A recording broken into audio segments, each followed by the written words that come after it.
Hello everyone, I am Seema Roy coming with a new video and welcome to my channel Seema's Education.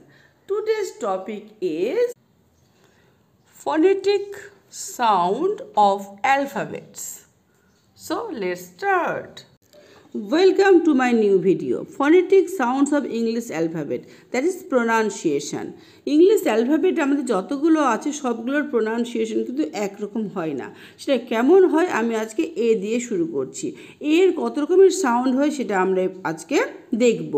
Firstly এর sound হয় এ।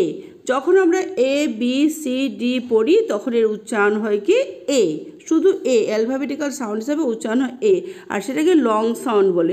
কখন long sound বলে?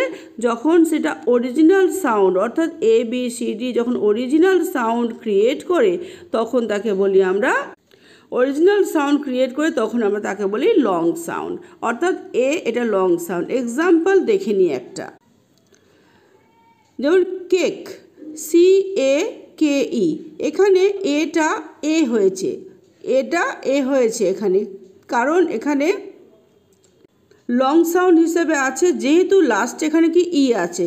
কখন কিভাবে হয় আমি একটু দেখাচ্ছি, একটু দেখতে থাকো।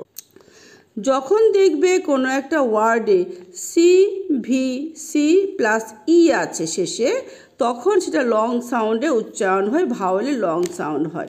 যেমন এখানে দেখো ভালো করে যে কি আছে, সি সিভিসি মানে কি, এটা সি হচ্ছে এটা কনসোনেন্ট, এ হচ্ছে একটা ভাওয়েল, আর কে হচ্ছে এখানে আরেকটা কনসোনেন্ট। যখনই সিভিসি অর্থাৎ কনসোনেন্ট ভাওয়েল এবং কনসোনেন্টের সঙ্গে একটা ই যুক্ত থাকবে তখন তার সাউন্ডটা এর সাউন্ডটা এ করবে, এ বা আ কিছুই করবে না। তাই তো এখানে কী হয়েছে, সি ফর ক, A for a, R K for ক, আর ই এর তো উচ্চারণ হবেই না, তাই এই ক্ষেত্রে ইটা উচ্চারণ হবে না। শুধু সে কি করবে, এটার উচ্চারণটাকে এ করাবে, এ বা আ করাবে না, তাই এর উচ্চারণ হলো কি ক এ ক, কেক। বাচ্চাদেরকে যখন পড়াবে তখন এই জিনিসগুলো খুব খেয়াল করে করাবে। সিবিসি স্ট্রাকচারটা অবশ্যই করাবে। সিবিসি স্ট্রাকচারের উপরে একটা লং ভিডিও অবশ্যই আমি পরে আবার দেব। তাহলে আমরা কি বুঝলাম, সিবিসি স্ট্রাকচারের সঙ্গে যখন ই থাকবে তখন ওর উচ্চারণটা হবে কি, উচ্চারণটা হবে এ। বাট যদি আমরা দেখি যে সিবিসি স্ট্রাকচারে আছে তখন এর উচ্চারণটা করবো আমরা এ। সিবিসি স্ট্রাকচার একটু আগেই দেখালাম, consonant vowel and consonant. It is short sound of vowel, একে আমরা ভাওয়েলের শর্ট সাউন্ড বলি, অর্থাৎ এ যখন এ সাউন্ড করে তখন তাকে শর্ট সাউন্ড বলা হয়।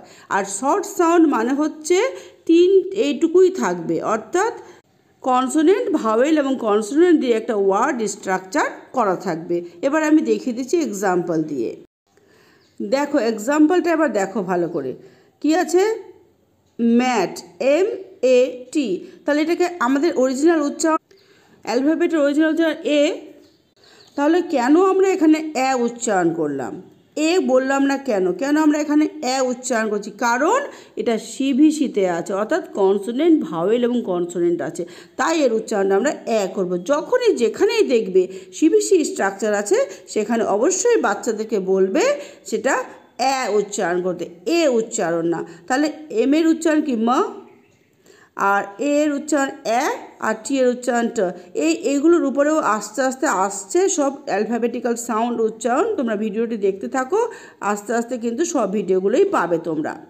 এখানে কি আছে, ট, তাহলে কি হলো, এটা হচ্ছে এম হচ্ছে এটা কনসোনেন্ট, এ হচ্ছে এখানে ভাওয়েল, আর টি হচ্ছে এখানে কনসোনেন্ট এগেইন। সো আমাদেরকে আবার কি উচ্চারণ করতে হবে, এ করে, তাই এর উচ্চারণ হলো কি ম্যাট। আশা করছি বোঝাতে পেরেছি, তাই উচ্চারণ হলো ম্যাট। তাহলে আরেকটা উদাহরণ দেখতে পারি, এস এ টি, এর উচ্চারণটা আমরা কিন্তু এ করবো না, এ করবো। কেন, এই যে এটা কি আছে, স হচ্ছে সি, এ হচ্ছে ভি, আর এটা হচ্ছে সি, তাই উচ্চারণ হলো স্যাট। আশা করছি ভিডিওটি বুঝতে পারছো এবং এইভাবে ভিডিওগুলো দেখতে থাকো, তাহলে আরও অনেকগুলো জানতে পারবে। নেক্সট ভিডিওতে আসছে এর উচ্চারণ কখন আ হবে আর্টিকেল থাকলে, এবং এর উচ্চারণ কখন হবে আর্টিকেলের জন্যই। তাহলে কখন কি হয় আমরা নেক্সট ভিডিওতে আলোচনা করব। ততক্ষণ সবাই ভালো থেকো এবং ভিডিওটি অবশ্যই ভালো লাগলে লাইক কমেন্ট তো করবেই, অবশ্যই একটা সাবস্ক্রাইব করে দিও এবং বেল আইকনটি অবশ্যই প্রেস করে দিও। ততক্ষণ সবাই ভালো থেকো।